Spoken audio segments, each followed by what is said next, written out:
Well, hey there, you guys. Welcome back to another episode of Becoming the CEO of Your Life. I am Janeen Alley, and today we're talking about how to beat the holiday hustle and give yourself permission to do less. So this podcast is specifically for high-performing women who want to experience less anxiety and self-doubt and a lack of self-trust that they're experiencing right now, and learn how to, in this moment, step into more ease and allowing and receiving and into more of a full, unapologetic trust in yourself.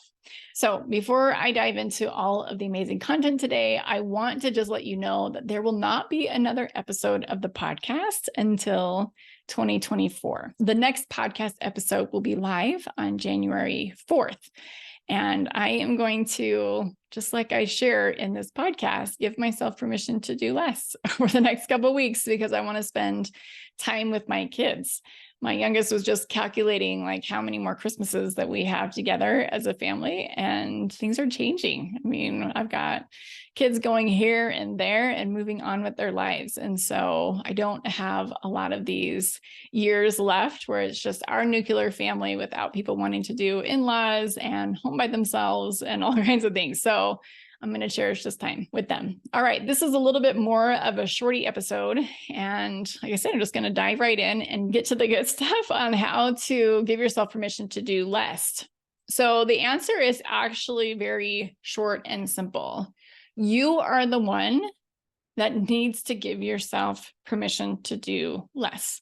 So I can tell you, okay, you just got to do it, which is true, but I am going to share a little bit more than that. You've gotten the most important piece of the episode today, but I'm going to share a little bit more of the tactical strategies of how to actually do this. So what it really boils down to is your ability to make decisions. So anytime we make a decision, the Latin roots of the word decide or decision means to cut off. So when we're making decisions, I want you thinking about ways that you can cut off the old ways of doing things that are not serving you anymore. And the truth is you're not going to want to cut back. I mean, you will, but you won't at the same time. You're going to tell yourself you don't know how, you're not sure what you would cut back on, like all of these things. So it is going to feel a little bit like a stretch sometimes. And I want you to feel that way. If you're making these decisions and you're doing this right, it is going to feel kind of uncomfortable. I just want to warn you in advance, you're going to feel caught up in the drama of traditions and memories and the guilt of not continuing on these things that you've done in the past, as if letting some of these things go means that you've let your dead ancestors down because you're not doing certain things to keep their memories alive. These are things that we tell ourselves that seem like a good idea, but it keeps us in this hustle harder, doing more mode that's not serving you. So when we're talking about memories, you get to cherish your memories however you see fit, whether your loved ones have passed on or whether they're even still alive. At this point, I know you might be thinking, but Aunt Mona's famous fruitcake is a must. And I get it. I am a foodie as well. And to be honest, I loved food for all of the reasons too, because it tastes good, because there's good memories, because I'm making more memories with my kids. There's new experiences to be had with new foods to try. I had to let a lot of that go because I was realizing it was affecting my mental health because I was telling myself things like, I have to do this. When in reality, I don't have to do anything, right? I get to do my life my way. And so do you. My kids have great memories of being together, not just eating food, right? My daughter's boyfriend came over the other day and my husband and I were actually just sitting on the couch. And it was funny because he walked in to our house through the garage. And so he came in and he saw us sitting there and he's like looking around for the TV. Well, we don't have a TV actually on the main floor of the house. We were just sitting there and being together. We weren't really even talking about anything. But then I invited him to come in and sit down with us. And then all of the kids came in and Lucy looked at him. She's like, yeah, this is what we do. We just kind of get together and we talk and we laugh about stuff because that's what we do. So that is kind of where most of our most favorite memories lie, is actually in just being together. And sometimes we're eating and sometimes we're not, but the memory itself doesn't revolve around the food. And I've intentionally done that because I was seeing the damage of wanting food to be a part of every little aspect of our lives. I'm not saying that it's not there. I'm just saying it's not the center. So I want you kind of rethinking why you're doing the things that you're doing. So the first thing that I want you thinking about is what can be deleted in your life. So when you decide, I want you to make a plan.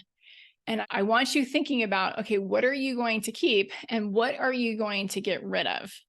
And I want you to do this several times, because at first you're only going to want to get rid of like 5% of what it is that you're doing. But I want you energetically to shoot for more like 50% of what you're doing, even though you don't have to cut out half.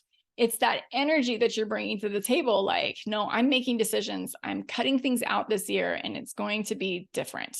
It needs to feel different. It doesn't need to just be like a little bit. It's not going to make that big of a dent. So I want you to cut out some things in your life. What are you going to keep? What are you going to get rid of? And like I said, if you're like most people, you're going to want to argue for why a lot of the things should stay on your calendar. So pay attention to your stories. Do you like your stories? Do they serve you? Usually they don't. So really question all of it. Okay, the next thing is, what are you going to delegate? Is there anything that's on your list that you can delegate to someone else? So one of the things that I love to delegate is all of my Christmas card stuff. I actually give this to my daughter, Lucy, because she loves to write the letter and she loves to create the card. More power to her. I do not like doing that. And so I delegate that to her. The next question is, if you're going to keep some of the things on your list, is there anything that can be delayed until later? So around this time of year, because I don't know what it is. I don't know what it is about Christmas and gift giving time and just winter time in general, but I get kind of this bee in my bonnet to clean out closets. This is not something that has to happen right now, but I have a lot of energy to do it and I really enjoy doing it. It's actually one of the things that helps me to have this kind of introspective time. So it's actually something that I'm not going to delay. I'm actually going to spend time doing these things, but I'm not going to go crazy. I'm just going to do a little bit at a time and I have to pace myself. So although my intention or my inclination is going to be to do all the house at the same time at once, like in a week, I don't want to do that because, like I mentioned, I do want to be spending time with my kids and I do want to be playing games and hanging out and all the things that we love to do together as a family. But if my kids are gone skiing for the day, or if they go out and they're playing in the snow somewhere, but I don't want to go because I don't like being cold like that, I am going to clean out closets. So these are some of the things. It's a compromise over here with the closet cleaning, but that is one of the things that I am intentionally spacing out and intentionally delaying so that it's not all happening in one week. Okay, and then the last thing that you want to ask is, what needs to happen now? My daughter, Lucy, is going on a mission at the beginning of January. And so I am doing a big effort to get the rooms rearranged because my son, who sleeps in the basement, wants to come up and move into her room because he's got FOMO in a big way. He doesn't like being down there because he feels like he's missing out on things that happen.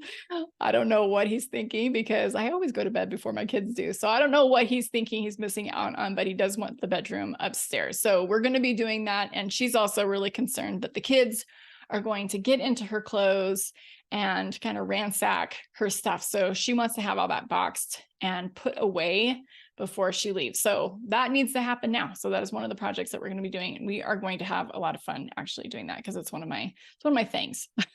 So a couple little rules of thumb with this when you're thinking about how to give yourself permission to do less during the holidays.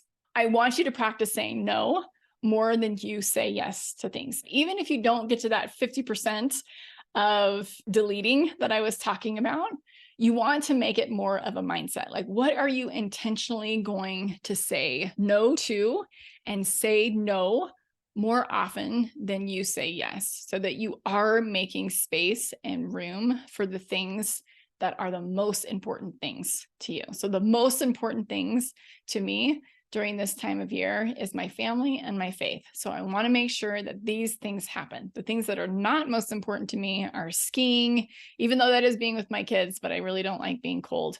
I have problems with being cold. I feel like I get up there and I shiver so hard. I'm sore the next day, actually. So I don't want to do that.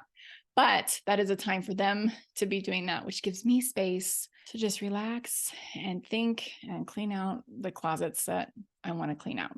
I want you to remember that every single thing, even this time of year, is put on your calendar by you. So all of the end of year recitals are actually put on your calendar by you.